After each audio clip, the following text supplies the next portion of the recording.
Class 12 math সিবিএসসির inverse trigonometric function থেকে একটা অঙ্ক শেখাবো।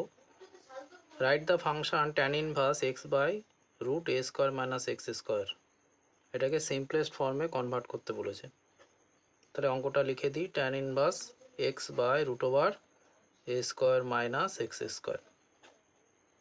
লেট এক্সকে আমরা ধরে নিই a sine theta.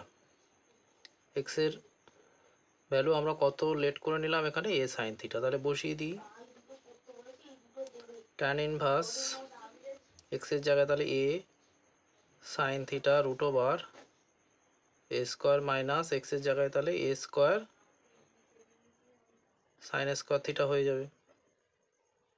Tan inverse A sine theta, রুটের নিচ থেকে যদি এ স্কোয়ার কমন নিই তাহলে 1 মাইনাস সাইন স্কোয়ার থিটা হয়ে গেল। তাহলে ট্যান ইনভার্স উপরে থাকলো a sine theta divided by এ স্কোয়ারটাকে বাইরে আনলে কি হয়ে যাবে, এ হয়ে যাবে। আর এখানে রুটের মধ্যে থাকবে 1 মাইনাস সাইন স্কোয়ার থিটা। তাহলে ট্যান ইনভার্স উপরে থাকলো a sine theta divided by root over sine square theta মানে কি cos square theta. Cos square theta আর রুট ক্যান্সেল হয়ে কি থাকে, অনলি কস থিটা থাকে। এ ক্যান্সেল হয়ে গেল। তাহলে ট্যান ইনভার্স থাকলো sine theta by cos theta, that means tan theta. Tan inverse আর ট্যান ক্যান্সেল হয়ে কত থাকলো, থিটা।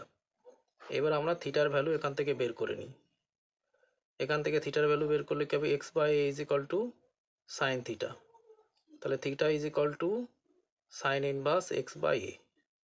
তাহলে থিটার ভ্যালু এখানে বসিয়ে দিই sine inverse x by a, এটাই অ্যান্সার হয়ে গেল।